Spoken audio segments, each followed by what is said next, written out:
I'm Marcus Rivera, 30 years old, and for as long as I can remember, I've been the backup plan in my own family. My sister Vanessa was always the star, the one who could light up a room just by walking into it. She had this effortless charm that made everyone lean in closer, laugh louder, hang on her every word, and me, I was the reliable one. The fixer. The person who showed up when things fell apart and quietly put them back together while everyone else was too busy celebrating Vanessa's latest achievement. Our parents, Trish and Vincent Rivera, made no secret of where their pride lived. Before we jump back in, tell us where you're tuning in from, and if this story touches you, make sure you're subscribed, because tomorrow I've saved something extra special for you. Every accomplishment Vanessa had, no matter how small, became a family event. A new job, a new boyfriend, a new haircut, it all deserved a toast at dinner, a proud Facebook post, a phone call to the relatives. When I landed my first major contract as a graphic designer, pulling in more money than I'd ever seen, my mom gave me a distracted nod and asked if I could help her set up her new phone. That was the pattern. Vanessa shined. I supported. And I told myself it was fine, that I didn't need the spotlight, that being useful was enough. But deep down, in the quiet moments when I was alone in my apartment staring at my laptop screen, I felt invisible. I felt like a shadow that only existed to make someone else look brighter. Then Vanessa got engaged to Derek Thompson, a corporate finance guy with perfect teeth and a firm handshake that felt rehearsed. The engagement happened at some rooftop restaurant in Phoenix, complete with a photographer who just happened to be there to capture the moment. Within days, my parents were planning the wedding of the century, and somehow, without anyone actually asking me, I became the point person for making it all happen. Not the wedding planner they hired, not Derek's family who had plenty of money to throw around, but me, because that's what I did. I fixed things, I made things work. And maybe, just maybe, if I pulled off the perfect wedding for my sister, my parents would finally look at me the way they looked at her. With pride, with warmth, with something that felt like love instead of obligation. The night before the wedding, everything I'd worked for, every sacrifice I'd made, every silent scream I'd swallowed, it all came crashing down in the most brutal way possible. We were sitting around the dinner table at my parents' house in Tucson, the air thick with tension I couldn't quite name yet. Vanessa was scrolling through her phone, barely touching the enchiladas my mom had made. Derek sat beside her, looking uncomfortable in a way that suggested he knew something was coming. My dad was quiet, nursing a beer, his eyes fixed on the television in the other room even though it wasn't on. And my mom, Trish, she had that look. The one that meant she was about to say something she'd been holding back. Something that had been growing inside her like a storm waiting to break. I sat there, exhausted from 6 months of planning, from calls with vendors and negotiations over prices, from pouring my own money into making Vanessa's dream day a reality. I'd spent $8,500 of my own savings on deposits, on upgrades, on all the little touches that Vanessa insisted were absolutely necessary. I'd done it because I thought this was my chance. My chance to finally be seen, to finally matter. And then Vanessa spoke. Her voice was sharp, cutting through the uncomfortable silence like a blade. She didn't even look up from her phone when she said it. "Marcus, Derek and I were talking, and we think it would be better if you didn't come to the wedding tomorrow." The words landed like a physical blow. I felt my chest tighten, my breath catch in my throat. For a moment, I thought I'd misheard her. I looked at my mom, waiting for her to jump in, to tell Vanessa that was ridiculous, that of course I was coming to the wedding, but my mom just looked at me with this cold, measured expression, the kind you'd give a stranger who was taking up too much of your time. "Your sister's right, Marcus," she said, her voice calm, almost casual. "This day is about Vanessa and Derek.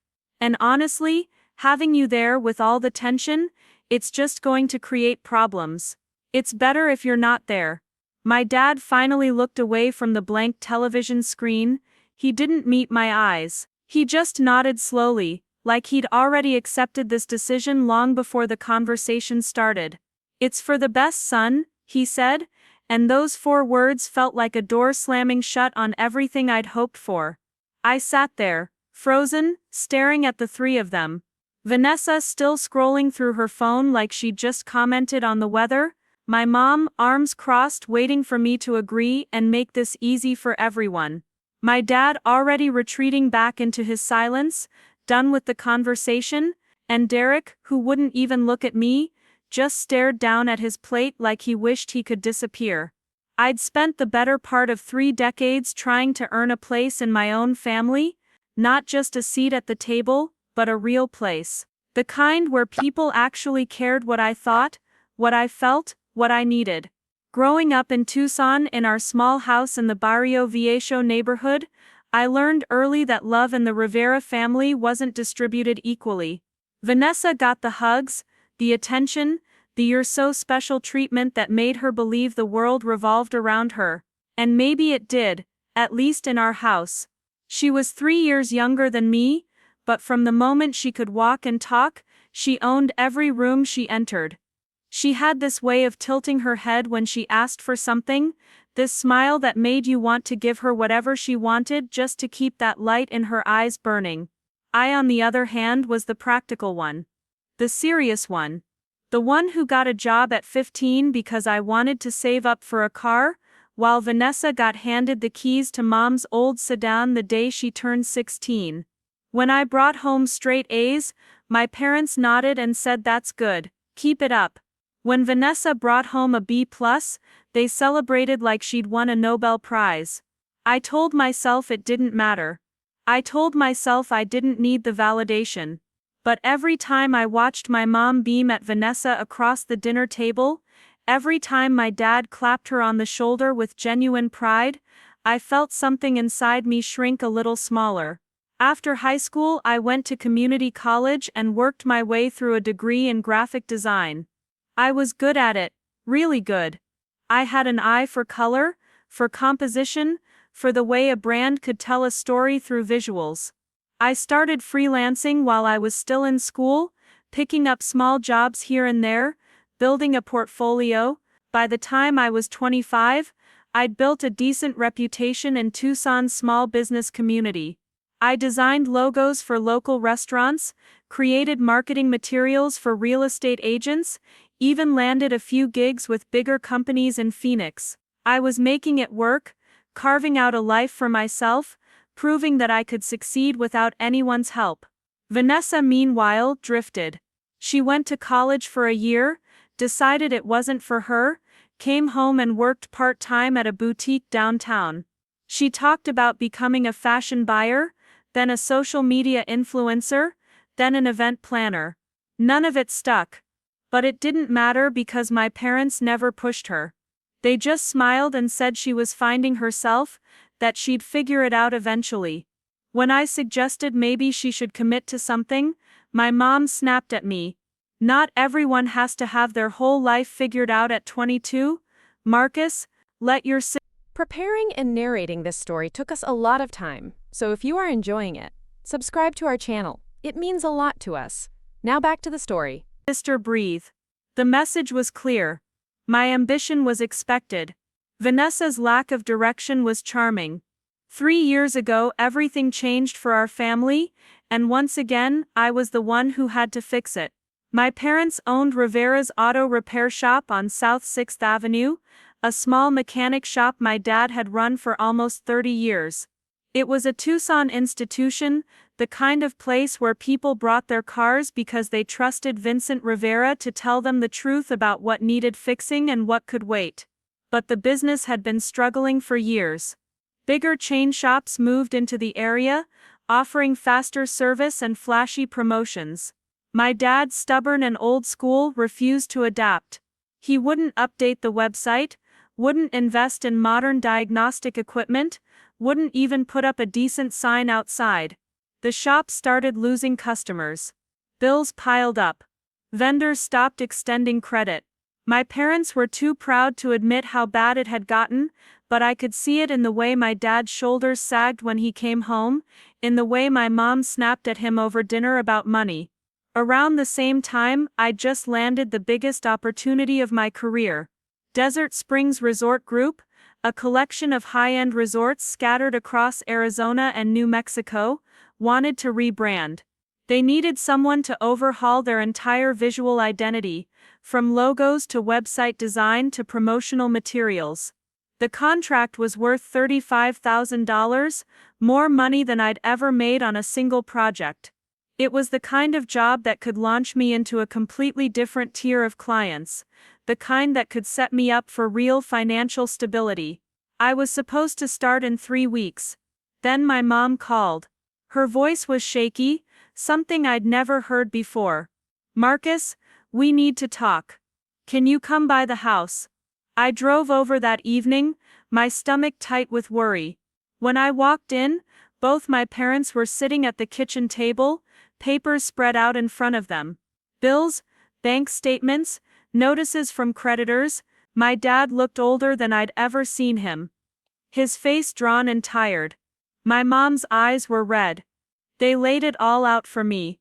The shop was failing. They were behind on the mortgage. They'd maxed out their credit cards trying to keep things afloat. If they didn't turn things around in the next few months, they'd lose everything. The shop, the house, their entire life's work. I should have seen it coming. I should have known that once again, I'd be the one expected to step in and save the day. My mom looked at me with desperate eyes. "Marcus, you're good at this marketing stuff. You know how to bring in customers? We need your help.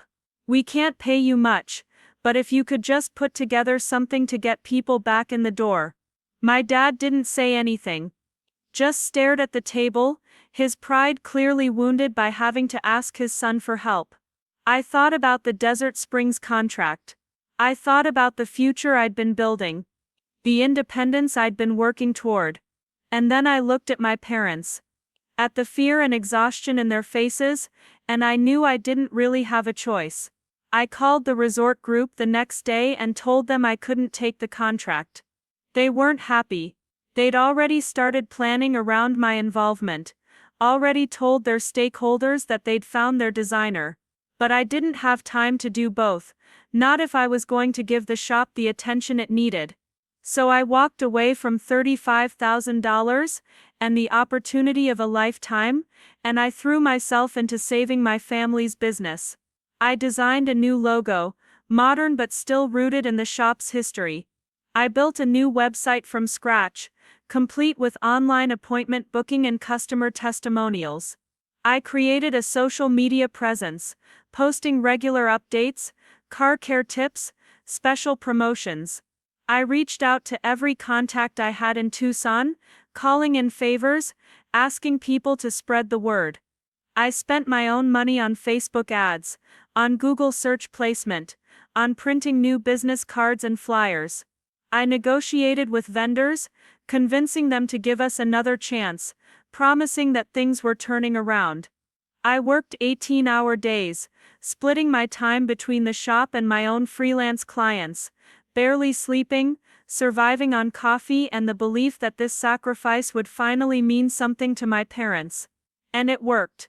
Within 2 months, the shop's phone was ringing again. Customers started coming back. My dad hired another mechanic to keep up with the demand. The bills got paid. The mortgage caught up. Rivera's auto repair shop was saved. I waited for the thank you. I waited for my parents to acknowledge what I'd done, to recognize that I'd given up my own future to rescue theirs. Instead, my mom hosted a family dinner to celebrate the shop's turnaround. She invited relatives, close friends, people from the neighborhood. She made a speech about how proud she was, how the Rivera family never gave up, how they'd pulled together to overcome hard times. She thanked my dad for his years of dedication. She thanked the loyal customers who'd stuck with them. She thanked Vanessa for her emotional support during the difficult period. She didn't mention my name once. After dinner, I pulled my dad aside. I kept my voice low, trying not to sound bitter. "Dad, I gave up a lot to help with the shop. I just want you to know that." He patted my shoulder, the same way you'd pat a helpful neighbor. "I know, son, we appreciate it." And that was it. No real acknowledgement of the sacrifice, no understanding of what I'd walked away from. Just a vague appreciation, like I'd helped them move furniture or mowed their lawn. I drove home that night feeling hollow. I'd saved their business. I'd given up my biggest opportunity. And I was still invisible. Vanessa, during all of this, had been busy falling in love. She'd met Derek at some networking event in Phoenix, though I never quite understood what she was networking for since she didn't have a clear career. Derek worked in corporate finance, made good money, drove a nice car. He was the kind of guy who wore expensive watches and talked about investment portfolios at parties. My parents loved him instantly. Finally, my mom said, beaming at Vanessa, "Someone who's really going somewhere." The implication was clear. Unlike me, with my freelance design work and my modest apartment, Derek represented real success. Never mind that I'd just saved their entire livelihood. Derek had a salary and a title, and that meant more. When Derek proposed, the family went into overdrive. My mom immediately started planning, talking about venues and guest lists and color schemes. Vanessa, who'd never planned anything more complicated than a weekend trip, suddenly had opinions about everything. She wanted a big wedding, the kind that would impress Derek's family and their Phoenix social circle. She wanted elegance, sophistication, something that would make people talk. And somehow, without anyone actually sitting down and discussing it, I became the person responsible for making it happen. At first it was small requests. "Marcus, can you design the invitations? Marcus, can you look at this venue's website and tell me if it seems legit? Marcus, can you call this caterer and get a quote?" I said yes because that's what I always did. But the requests kept growing. My mom started sixing me on emails to vendors, telling them I was the point of contact. Vanessa would text me at all hours with new ideas, new demands, expecting me to figure out how to make them work. My dad, typically hands-off about wedding planning, would occasionally chime in to say that whatever Vanessa wanted she should get. "It's her special day," he'd say. As if that explained everything. I didn't mind at first. I actually thought this could be good, that planning a beautiful wedding for my sister might finally bridge the gap between us. Maybe she'd see how much effort I was putting in. Maybe my parents would realize that I was the one holding everything together. Maybe this would be the thing that finally earned me a real place in the family, not just as the person who fixed problems, but as someone they valued. So I dove in. I researched venues all over Tucson, comparing prices and amenities. I met with caterers, tasted sample menus, negotiated contracts. I interviewed photographers and videographers. I coordinated with florists about seasonal availability and pricing. I created spreadsheets tracking every detail, every deposit, every deadline. Vanessa had champagne taste on a beer budget, which meant I was constantly trying to find ways to deliver luxury at a discount. She wanted the Saguaro Ballroom, one of Tucson's most upscale venues, with its floor-to-ceiling windows and mountain views. The rental alone was $6,000. She wanted Southwest Cuisine Company to cater, known for their high-end takes on regional food. She wanted Desert Bloom Arrangements to do the flowers, the kind of elaborate installations you'd see in bridal magazines. All of this was adding up fast, and my parents, despite their pride in Vanessa's big day, didn't have the money to cover it all. The shop was doing better, but they were still recovering from years of financial strain, so I made a decision that I'd come to regret. I offered to cover some of the costs myself. Just the deposits, I told my parents. Just to get things locked in and we can figure out the rest later. My mom hugged me, relief washing over her face. "You're such a good brother, Marcus." Vanessa barely acknowledged it, just said thanks and went back to scrolling through Pinterest for decoration ideas. I pulled $8,500 from my savings account, money I'd been setting aside for years, money that was supposed to be for my future, for maybe buying a small house one day or starting my own design studio. I told myself it was an investment in family, that I'd get it back somehow, or that it wouldn't matter because the wedding would be beautiful and everyone would be happy. I covered the venue deposit, the caterer deposit, the florist deposit. I paid for the invitations, which I'd designed myself but still cost money to print on the heavy cardstock. Vanessa insisted on. I put down money for the Copper Canyon Band, a popular local group that would play during the reception. Every dollar I spent felt like a brick I was laying in a bridge, building something that would finally connect me to my family in a meaningful way. But Vanessa's demands didn't stop. As the wedding date got closer, she kept adding things, kept pushing for more. She wanted specialty linens for the tables, the kind with custom embroidery. She wanted a dessert table with French macarons in the wedding colors. She wanted designer chair covers. Each addition came with a cost, and each time I found myself figuring out how to make it work. I started working double time to cover the costs, taking on extra freelance projects late into the night, after spending my days coordinating wedding details. I designed logos for startups I'd normally turn down because the pay was too low. I created social media graphics for small businesses that couldn't afford quality work. Every project was a grind, but I needed the money to keep Vanessa's vision alive. My friend Leo Martinez could see what was happening to me. We'd been friends since college, bonding over late-night study sessions and a shared love of terrible action movies. Leo worked as a physical therapist and had always been the most grounded person I knew. He called things exactly as he saw them, no sugarcoating, no polite deflection. We met up one evening at Rosita's Cafe, our usual spot, a small diner on the south side where the coffee was strong, and the breakfast burritos could cure any hangover.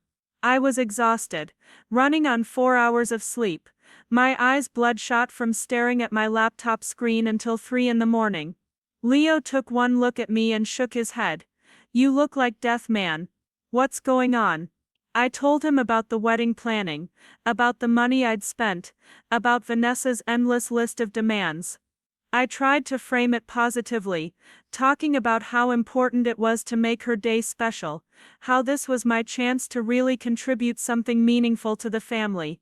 Leo listened, stirring his coffee slowly, his expression growing more concerned with every word I said. When I finally finished, he leaned back in the booth and fixed me with a hard stare. "Marcus, you realize they're using you, right?" His words hit harder than I expected. I started to protest, to defend my family, but he cut me off. "No, listen to me. You gave up a $35,000 contract to save their business. Did they even thank you properly? Did they acknowledge what you sacrificed?" I didn't have a good answer. He continued, his voice firm but not unkind. "And now you're dropping almost $9,000 on your sister's wedding, working yourself into the ground, and for what? So they can keep treating you like the hired help. When was the last time any of them asked how you're doing? When was the last time they celebrated something you accomplished?" I wanted to argue with him, to tell him he didn't understand family dynamics, that sometimes you had to give more than you got. But sitting there in that booth, exhausted and stretched thin, I couldn't find the words to make it sound reasonable. Leo reached across the table and tapped my arm. "You're a good guy, Marcus. You've got a good heart. But these people, they're taking advantage of that. They know you'll always show up, always fix things, always sacrifice yourself, and they're never going to appreciate it, because to them that's just what you do. That's your role. The fixer. The backup plan." I left the diner that night with Leo's words rattling around in my head, but I pushed them aside. I had too much to do, too many details to manage. The wedding was in 2 months, and there was still so much left to handle. Vanessa's demands kept escalating. She'd see something on Instagram, some celebrity wedding or influencer event, and suddenly that became a non-negotiable element of her own wedding. 2 weeks after my conversation with Leo, Vanessa called me in a panic. "Marcus, I need you to find a drone videographer. Derek's cousin had one at her wedding in Scottsdale, and the footage was incredible. We have to have it. I was in the middle of a design project, trying to meet a deadline for a client who was actually paying me, but I pulled up my notes on the wedding vendors. Vanessa, we already have a videographer. He's really good, I've seen his work. That's not the same thing, she snapped. A drone gets these amazing aerial shots. It makes everything look so much more elegant and expensive. I checked prices for drone videography in the Tucson area.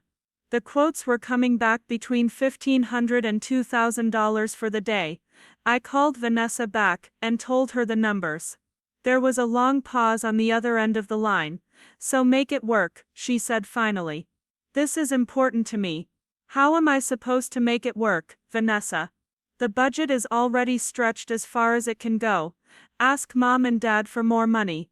They don't have more money to give. I've already covered most of the deposits myself. She sighed. That particular sigh she'd perfected over the years, the one that suggested I was being difficult and unreasonable. Marcus, why do you always have to make everything so complicated? Just figure it out. That's what you do, right? You figure things out. She hung up before I could respond. I sat there staring at my phone, feeling something shift inside me. It wasn't anger exactly, more like a slow dawning realization that Leo might have been right. I wasn't a brother helping plan his sister's wedding. I was unpaid labor, expected to produce miracles without resources, appreciation or even basic respect. But I pushed that feeling down. I told myself I was just stressed, that I needed to push through these last few weeks, and then everything would be fine. The wedding would be beautiful. My parents would see how much I'd contributed. Vanessa might even thank me properly. I just had to make it to the finish line. I ended up finding a photography student at the University of Arizona, who had a drone, and was willing to do the videography for $800, essentially working at a loss, just to build his portfolio. I called Vanessa to tell her the good news. She barely responded, just said okay, that's fine, and moved on to her next concern, which was about the font on the place cards. Did it match the invitations exactly? Because if not, we'd need to reprint them. The invitations that I had designed, that I had personally proofed and approved, that had already cost $600 to print on the paper stock she'd demanded. I assured her the fonts matched. She didn't sound convinced. A week later, Derek entered the picture in a way that made everything exponentially worse. Up until that point, he'd been mostly hands-off about the wedding planning, content to let Vanessa make the decisions while he focused on his work in Phoenix. But apparently he'd been talking to his parents, who were wealthy enough to have opinions about what a proper wedding should look like, and those opinions started filtering down through Derek to Vanessa to me. Derek called me directly one afternoon, which was unusual. We weren't close. We'd had maybe a dozen conversations total since he and Vanessa had started dating, most of them superficial small talk at family dinners. His tone on the phone was friendly but firm, the voice of someone used to getting what he wanted. Hey Marcus, I wanted to touch base about the bar situation at the reception. What about it? I asked, pulling up my vendor files. We'd already arranged for a full bar through the venue, which was included in the rental package. Derek cleared his throat. My parents were thinking it would be nice to have some premium options. Top-shelf liquor, some high-end wines, maybe some craft cocktails. The venue's standard bar is pretty basic. I'd already reviewed the venue's bar offerings with Vanessa. They were perfectly fine, the kind of selection you'd expect at any nice wedding. But I could hear in Derek's voice that this wasn't a suggestion, it was an expectation. Derek upgrading to premium liquor for 150 guests is going to add several $1,000s to the bill. I understand, but my family is coming in from Phoenix and Scottsdale, and they're used to a certain standard. I'm sure we can make it work. There was that phrase again. Make it work. As if money and resources could simply materialize through sheer will and my apparent magical problem-solving abilities. I told Derek I'd look into it, knowing full well that there was no budget left to accommodate this request. When I brought it up to my parents, my dad just shrugged. Derek's family has money, maybe they'll chip in. But no offer of financial contribution came from Derek's parents. It was just assumed that somehow, someone meaning me, would handle it. I called the venue and got a quote for the premium bar package. $4,000. I felt physically sick looking at the number. I couldn't cover it. I'd already drained my savings to dangerous levels. I had maybe $2,000 left in my account, money I needed for rent and basic living expenses. I called Vanessa and explained the situation. We can't do the premium bar. The money isn't there. The response was immediate and sharp. Are you serious right now? Derek's parents are going to think we're cheap. This is so embarrassing, Marcus. I'm not trying to embarrass anyone, I said, keeping my voice level. I'm trying to explain financial reality. We've already spent more than the original budget. Something has to give. Why does it always have to be my wedding that gives? She said, her voice rising. You helped Mom and Dad with the shop. You spent all that time and money on their business. But when it comes to my wedding, suddenly there are all these limitations. The comparison was so absurd, so tone-deaf, that I actually laughed. A bitter, exhausted laugh that came out harsher than I intended. Vanessa, I saved their business. I gave up a huge contract. I worked for free for months. This is not the same thing. Well, maybe if you'd managed the wedding budget better from the start, we wouldn't be in this position, she shot back. Now I was getting angry, really angry, in a way I rarely let myself feel with my family. I've managed this wedding perfectly. Every single dollar has been accounted for. The problem isn't management, it's that you keep adding expensive things that weren't in the original plan. She hung up on me, just ended the call mid-sentence, leaving me sitting there in my apartment, my hands shaking with frustration. An hour later my mom called. Marcus, your sister is very upset. You need to apologize. For what, exactly? For telling her the truth about money, for not being able to produce thousands of dollars out of thin air. My mom's voice took on that disappointed tone I knew so well. Why do you always have to be so difficult? This is Vanessa's wedding. It's the most important day of her life. Can't You just be supportive. I am being supportive, Mom. I've been planning this wedding for months. I've spent my own money. I've worked countless hours. I've done everything possible to make it perfect. But there are limits. There have to be limits, she sighed. The same sigh Vanessa had given me. Clearly a family trait. Just try to work it out with your sister. She's very stressed right now. And then she hung up too, leaving me to sit with the implication that I was the problem, that I was the source of stress, not the person holding everything together. I didn't apologize to Vanessa. For the first time in my life dealing with my family, I didn't back down and smooth things over. I let her be upset. I let my mom's disappointment hang in the air unanswered. It felt strange and uncomfortable, like wearing shoes on the wrong feet, but also oddly liberating. 3 days passed with minimal communication from my family. Then Vanessa texted me a list. No greeting, no context, just a bullet-pointed list of additional items she wanted for the wedding. Champagne tower for the reception entrance. Imported French champagne, not domestic. Custom napkins with our monogram in gold foil. Upgraded lighting package to make everything look more romantic. A dessert table with macarons, petit fours and chocolate truffles. Designer chair covers for the ceremony seating. I stared at the list, each item representing hundreds or thousands of additional dollars, and something inside me finally cracked.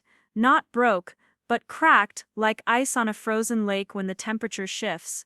I called her immediately. No, I said when she answered. What do you mean no? I mean no, we're not doing these things. The wedding is in 6 weeks, everything is planned and paid for. We're done adding items. Marcus, these aren't just random additions, these are important touches that will elevate the whole event. Derek's family expects a certain level of sophistication. Then Derek's family can pay for it, I said, my voice harder than I'd ever used with her. I'm not putting another dollar into this wedding. I'm not spending another hour chasing down vendors for things we don't need. The plan is set, we're sticking to it. There was stunned silence on the other end. Vanessa wasn't used to me saying no. None of them were.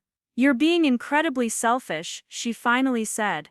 This is my wedding, my one special day, and you're going to ruin it because you can't be bothered to make a few phone calls. I've made hundreds of phone calls, Vanessa. I've spent $8,500 of my own money. I've designed your invitations for free. I've coordinated every detail of this event, while still trying to work and pay my own bills. I'm not being selfish. I'm being realistic. Well, if that's how you feel, maybe you shouldn't be involved at all, she snapped. Yes, maybe that would be better, I said, the words coming out before I could stop them. Maybe you should handle the rest yourself and see how easy it is. She hung up on me again, and this time I didn't care. My mom called 20 minutes later, her voice tight with anger. What did you say to your sister? She's upstairs crying. I told her I'm not adding anything else to the wedding. I said calmly. The budget is maxed out. The planning is done. She called me selfish for setting reasonable boundaries. My mom made that disapproving sound in the back of her throat. Marcus, I don't know what's gotten into you lately. You're acting very cold toward your sister, during what should be a happy time for this family. I'm not being cold. I'm being honest. There's a difference. She didn't want to hear it. We're having a family dinner tomorrow night, she said. You need to be there so we can sort this out, like adults.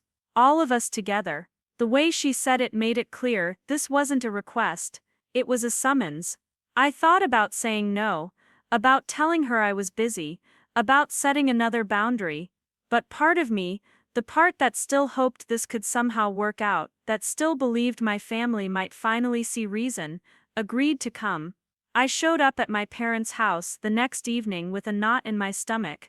The house smelled like my mom's cooking, the familiar scent of her green chile chicken enchiladas that usually made me feel at home. But tonight, the smell just made me nauseous. Vanessa was already there, sitting at the dining table with Derek beside her. My dad was in his usual spot at the head of the table, a beer in front of him. My mom was moving between the kitchen and dining room, putting out serving dishes. The tension in the room was thick enough to choke on. I sat down across from Vanessa and Derek. Nobody said hello. Nobody asked how I was doing. We just sat there in uncomfortable silence, while my mom finished setting out the food. Once everything was on the table, my mom finally sat down, folding her hands in front of her. All right, she said, looking between me and Vanessa. We need to discuss this situation like mature adults.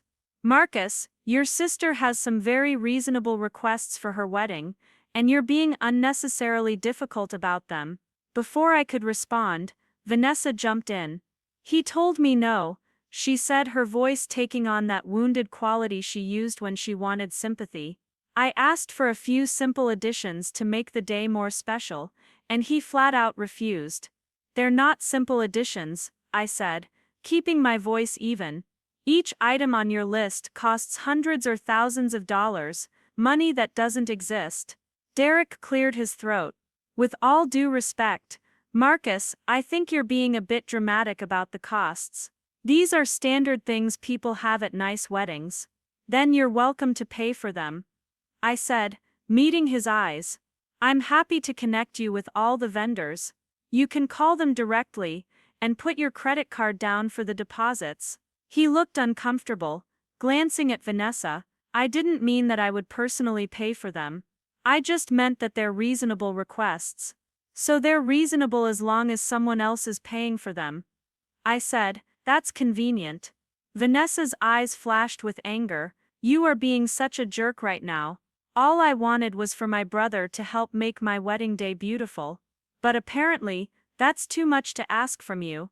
I've been helping for 6 months. Vanessa, I've spent my own savings. I've worked endless hours. I've designed materials for free. I've negotiated with every vendor to get you the best possible prices. I've made your wedding day happen. What I won't do is keep adding expensive items that blow the budget just because you saw something on Instagram that you decided you can't live without. My dad finally spoke up. His voice gruff. Watch your tone, son. That's your sister you're talking to. My tone is fine, Dad. What's not fine is the expectation that I have unlimited resources and unlimited time to throw at this event, while still being treated like I'm not doing enough. My mom shook her head, her expression disappointed. I raised you to be more generous than this, Marcus. To put family first. I have put family first. Mom, I've been putting family first my entire life. I gave up the biggest contract of my career to save the shop. I poured my savings into keeping the business afloat. And then I turned around and funded half of Vanessa's wedding. At what point is it enough? At what point do I get to say I've given what I can give? The room went silent. I'd never laid it out like that before, never directly confronted them with the imbalance. For a moment I thought maybe this was it. Maybe this would be the turning point where they actually heard me, where they recognized what I'd sacrificed. But then Vanessa spoke. Her voice cold and sharp. You know what your problem is, Marcus. You keep a tally. You keep score of everything you do for people, and then you throw it in their faces when you don't get enough credit. That's not love. That's just being manipulative. The accusation was so backwards, so disconnected from reality, that I felt my chest tighten with anger. I don't keep score, Vanessa. I'm just asking for basic respect and appreciation. I'm asking not to be treated like an ATM and an unpaid assistant. Derek put his hand on Vanessa's arm, the gesture clearly meant to be supportive of her, not calming. I think maybe we should just handle the rest of the wedding planning ourselves, he said, looking at my parents, rather than at me. It might be easier that way. Less conflict. My mom nodded slowly, as if this was a reasonable solution. Maybe that would be best. Marcus, if this is too much stress for you, we understand. Ooh. You've helped a lot already. The way she said it made it sound like I was the one bowing out, like I was the one giving up. Not like they were dismissing me after I'd done all the heavy lifting. My dad just sat there, drinking his beer, not contributing anything useful to the conversation, just nodding along with whatever the others said. The way he always did. I stood up from the table, my appetite completely gone. Fine, I said. You handle it yourselves. But I want to be very clear about something. The deposits I've already paid, that's $8,500 of my own money. I expect to be reimbursed. Vanessa's eyes widened. You're seriously asking for your money back? For your own sister's wedding? It's not a gift if it's expected and unappreciated. I said. It's just me paying for something that should have been a family expense. We'll figure out the money. My mom said quickly, clearly uncomfortable with the conversation. Right now, I think we all need to take a step back and cool down. But I wasn't done. There was something else that needed to be said, something I'd been swallowing for years. I looked at each of them, my voice steady and clear. I saved the shop. I gave up my future to save your business. And not once did any of you properly thank me. Not once did you acknowledge what I gave up. You just moved on like it was something I was supposed to do, and now with this wedding, it's the same thing. I'm supposed to give everything and be grateful for the opportunity to serve. I'm done with that. I'm done being the person who sacrifices so everyone else can shine. My dad finally showed some emotion, his face reddening with anger. Nobody forced you to help with the shop. Marcus, you made that choice. Because Mom called me crying, saying you were going to lose everything. I shot back. What was I supposed to do? Ooh. Let you lose the house. Let the shop go under. You're damn right, I made a choice. But it would have been nice if you'd recognized what that choice cost me. Vanessa stood up, her chair scraping against the floor. This is exactly what I'm talking about. You can't just do something nice without expecting everyone to worship you for it. You're not some martyr, Marcus. You're just bitter because your life didn't turn out how you wanted, and you're blaming us for it. Her words hit like a slap, not because they were true, but because they revealed how little she understood about anything I'd been through. How little any of them understood. I'm not bitter, I said quietly. I'm just tired. Tired of being invisible until you need something. Tired of giving everything and getting nothing back. Tired of hoping that someday you'll see me as more than just the person who fixes your problems. My mom's expression softened slightly, but not with understanding, with pity. Marcus, honey, I think you're just stressed and overworked. Maybe you should take some time for yourself. Get some rest. This conversation isn't productive. She was dismissing me, reducing my legitimate grievances to stress and exhaustion, making it about my inability to handle pressure, rather than their inability to value me. I grabbed my keys from the table. I'm leaving, I said. And just so we're clear, I meant what I said. I'm done. You want to add champagne towers and designer chair covers and imported French champagne, go right ahead. But don't call me when the bills come due. I walked toward the door, half expecting someone to stop me, to call me back, to finally say the words I'd been waiting years to hear. But no one did.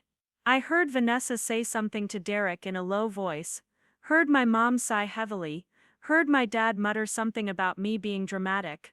I walked out into the warm Tucson evening, and sat in my car for a long moment, my hands gripping the steering wheel, my heart pounding. Leo was right. They were never going to see me differently. I could sacrifice everything, work myself to exhaustion, pour every resource I had into their lives, and it would never be enough, because that wasn't the problem. The problem was that they'd decided long ago what role I played in the family, and nothing I did would change that casting. I started the engine and drove home, feeling something I hadn't felt in a long time. Not anger exactly, though there was plenty of that. Not sadness, though that was there too. It was clarity, clear, cold understanding that I'd been fighting a losing battle my entire adult life. Over the next 2 weeks, I didn't hear from my family. No calls, no texts, no attempts to smooth things over, or discuss the money situation. It was as if that dinner had never happened, as if I'd never said any of those things. I wondered if they were expecting me to apologize, to come crawling back with an offer to keep helping, but I didn't. I focused on my work, taking on new clients, rebuilding the savings I'd depleted. I started looking at my finances seriously, for the first time in months, calculating exactly how much I'd spent on the shop and the wedding. The numbers were worse than I'd thought. Between the shop rescue and the wedding deposits, I'd given my family over $14,000 in the past 3 years. Money I'd never see again. Leo took me out for drinks one Friday evening, to a small bar near the university, where we could sit outside under string lights and talk without the noise of the crowd. You doing okay? He asked, studying my face with the careful attention of someone who knew me well enough to spot the cracks. I'm processing, I said, which was true. I'm realizing a lot of things I didn't want to see before. Like what? Like I've been complicit in my own invisibility. I kept hoping they'd change, but I never demanded that they treat me better. I just kept giving more, thinking eventually it would add up to something. But that's not how it works. Leo nodded slowly. So what are you going to do now? I don't know yet, I admitted. The wedding is in 3 weeks.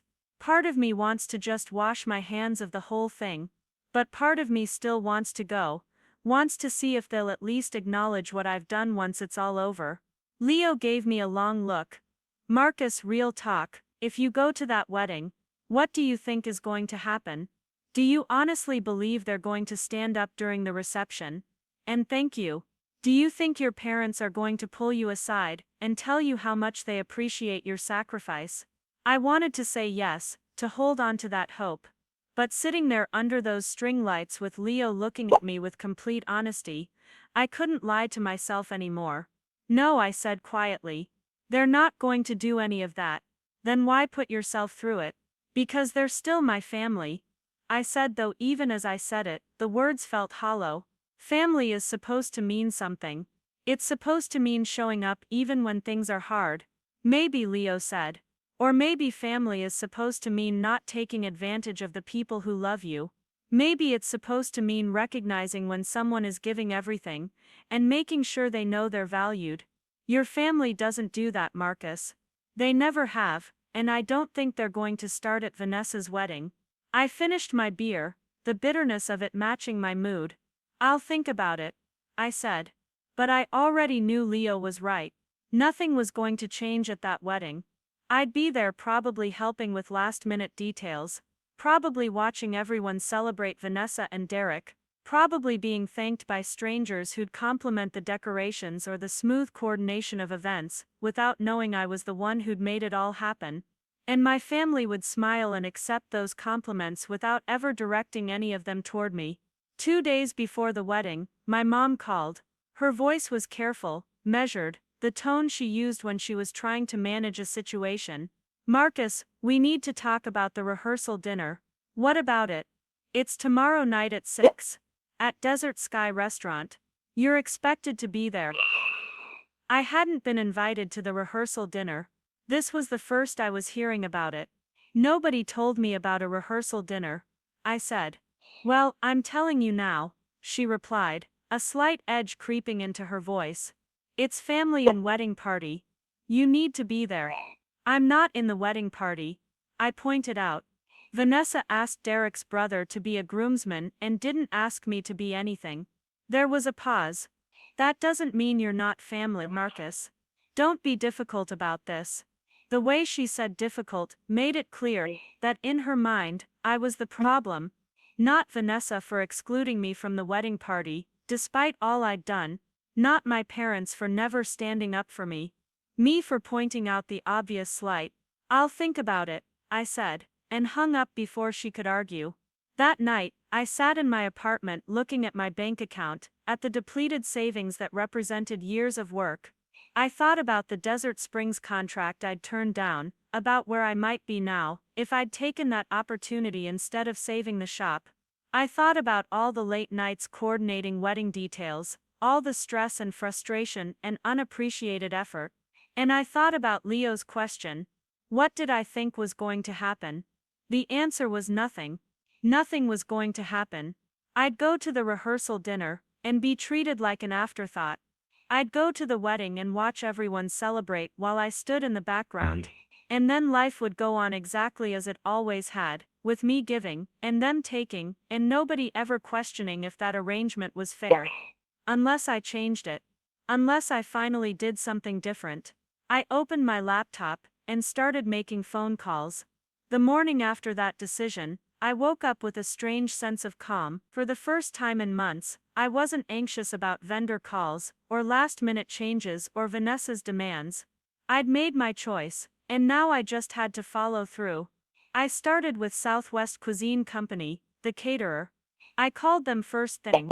Before I could second-guess myself, before guilt could creep in and make me reconsider. The woman who answered was Maria, the same person I'd been coordinating with for months. She recognized my voice immediately, her tone warm and friendly. Marcus, good morning. Everything okay with the wedding this weekend?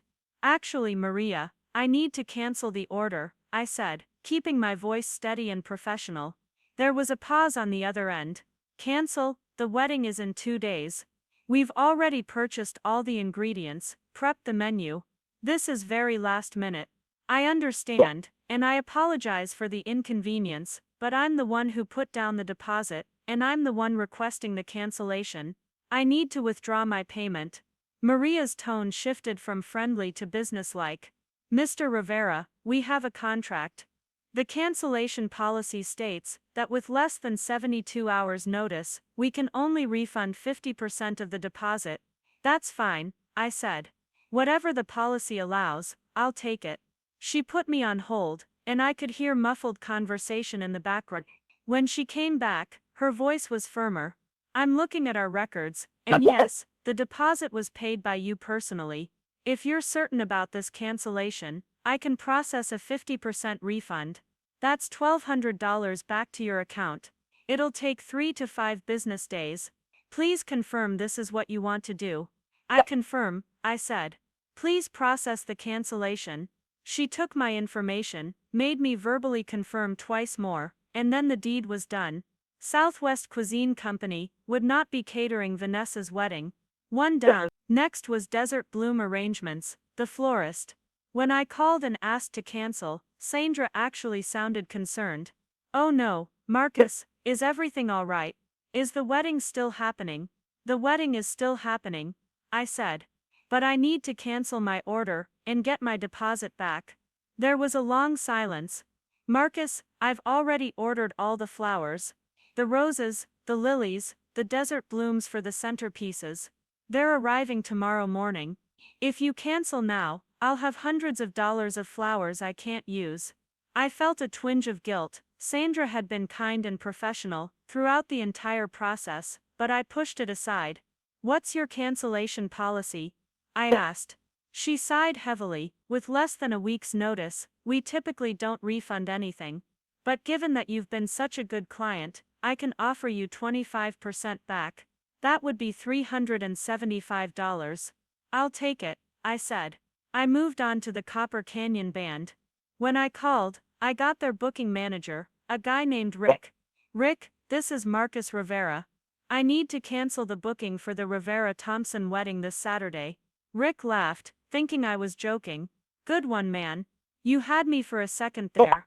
I'm serious, Rick. I need to cancel and get my deposit back. The laughter died. Dude, we've turned down other gigs for this date. We've been rehearsing the specific songs you requested. You can't just cancel 2 days before. Check your contract, I said calmly. What does it say about cancellations? I heard papers shuffling, then Rick came back on the line, his voice tight with frustration. It says cancellations within 1 week, forfeit the entire deposit. No refund. That's $800 you're just throwing away, man. Not to mention leaving your sister without music at her wedding. That's not my problem anymore, I said. The Saguaro Ballroom was the biggest expense, and my deposit there was $2,000. I called their events coordinator, a polished woman named Jennifer. Jennifer, this is Marcus Rivera, calling about the Rivera Thompson wedding this Saturday. I need to discuss canceling the venue rental. There was a sharp intake of breath. Mr. Rivera, you cannot be serious. This wedding is in 2 days. We've turned away other clients for this date. Our staff is scheduled, everything is prepared. I'm very serious, I said. I paid the deposit personally, and I'm withdrawing my booking. Jennifer's professional veneer cracked slightly. Sir, our cancellation policy is very clear. Any cancellation within 2 weeks of the event results in complete forfeiture of the deposit. You will not get a single dollar back. I understand, I said. But I want the venue rental canceled nonetheless. If my family wants to keep the booking, they'll need to come down and put their own payment method on file. By the time I hung up with her, I'd successfully canceled or withdrawn from 4 major vendors. Between partial refunds and forfeited deposits, I'd managed to recover about $1,700 of the $8,500 I'd spent. My phone started ringing 30 minutes later. It was my mom. I let it go to voicemail. She called again immediately. Voicemail again. Then Vanessa called. Voicemail. Then my dad. Voicemail. My phone buzzed constantly with text messages. From my mom, Marcus, what have you done? Call me immediately. From Vanessa, you are ruining my life. How could you do this to me? From my dad, this is unacceptable. You need to fix this right now. I read each message with a strange detachment, feeling none of the guilt or panic they were clearly trying to invoke. Around noon, there was a knock on my apartment door. I looked through the peephole and saw my mom standing there, her face red and blotchy from crying. I opened the door but didn't invite her in. Marcus, what have you done? She said, her voice trembling. Do you have any idea what you've done to your sister? I've removed my financial support from an event where I wasn't valued or appreciated, I said calmly. The vendors are calling us, saying you canceled everything. Vanessa is hysterical. The wedding is in 2 days, and we have no food, no flowers, no music, no venue. How could you be so cruel? Mom, I spent $8,500 of my own money on that wedding. I spent months planning every detail. And what did I get for it? More demands, more criticism, being told I was difficult when I couldn't do more. So I decided I was done. She shook her head, tears flowing. But this is your sister's wedding. This is supposed to be the happiest day of her life, and you're destroying it. I'm not destroying anything, I said. I'm simply no longer paying for it. If this wedding is so important, then you and Dad and Derek's family can fund it. But I'm done. My mom's expression shifted to angry. After everything we've done for you, this is how you repay us. What have you done for me, Mom? I asked. In the last 5 years, what have you actually done for me? When I get a $35,000 contract to rescue your business, did you thank me? Did you acknowledge what I sacrificed? Marcus, please, I'm begging you, call the vendors back, tell them it was a mistake. No, I said simply. I'm not calling anyone back. If you want Vanessa to have her wedding, you'll figure it out. But leave me out of it. Her expression hardened. Fine, she said coldly. But don't expect to be welcome at this wedding. Don't expect to be part of this family, after what you've done. If being part of this family means constantly sacrificing myself for people who don't value me, then maybe I don't want to be part of it anymore, I said quietly. My mom turned and walked away, without another word. I closed the door and leaned against it, my hands shaking slightly. I'd just effectively cut myself off from my family, but underneath the fear, there was something that felt like self-respect. That evening, Leo came over with Chinese food and beer. I filled him in on everything. When I finished, he raised his beer bottle. To boundaries, he said. And to finally putting yourself first. The next day was the rehearsal dinner. I didn't go. I stayed in my apartment, working on design projects, trying to keep my mind occupied. Around 8 that evening, I got a text from Derek. Marcus, I understand you're angry. But please, for Vanessa's sake, can we talk? I texted back. Derek, I appreciate you reaching out. But there's nothing to talk about. I've made my position clear. I hope you and Vanessa have a good life together, but I'm done being part of this situation. That night, I made a decision. I couldn't stay in Tucson. This city was too small. I'd run into them constantly, be reminded of everything that had happened. I needed a fresh start. I opened my laptop and started researching cities. Boulder, Colorado kept coming up. College town, thriving art scene, outdoor culture, perfect for someone in graphic design. I spent hours looking at apartments in Boulder, at co-working spaces, at all the pieces of a life I could build from scratch. By the time I went to bed, I'd already sent inquiries to landlords and reached out to clients about remote work. I woke up late on the day of the wedding. I checked my phone, no new messages from my family. I spent the morning packing, putting books into boxes, wrapping dishes, creating neat stacks of my possessions. Around 2 in the afternoon, Leo texted. Just heard the wedding is still happening. They found a last-minute venue at some hotel ballroom. Derek's parents apparently threw money at the problem. So they'd managed to pull something together. At least Vanessa would get her wedding, even if it wasn't the perfect event she'd envisioned. Around 5, I took a drive through Tucson one last time. I passed Rivera's auto repair shop, still operating, still bearing my family name. I passed the house I'd grown up in, now decorated with white ribbons and congratulations signs for the wedding. I drove past without stopping. By the time I got back to my apartment, the sun was setting. The wedding would be starting soon. Vanessa would be in her dress. My parents would be crying happy tears, my dad walking her down the aisle. And somewhere in that room, there would be an empty space where I should have been.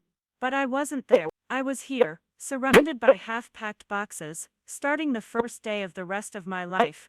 A life where I came first, where my needs mattered. It should have felt lonely, but it also felt right. For the first time in longer than I could remember, I felt like I was exactly where I needed to be. Up next, you've got 2 more standout stories right on your screen. If this one hit the mark, you won't want to pass these. Just click and check them out.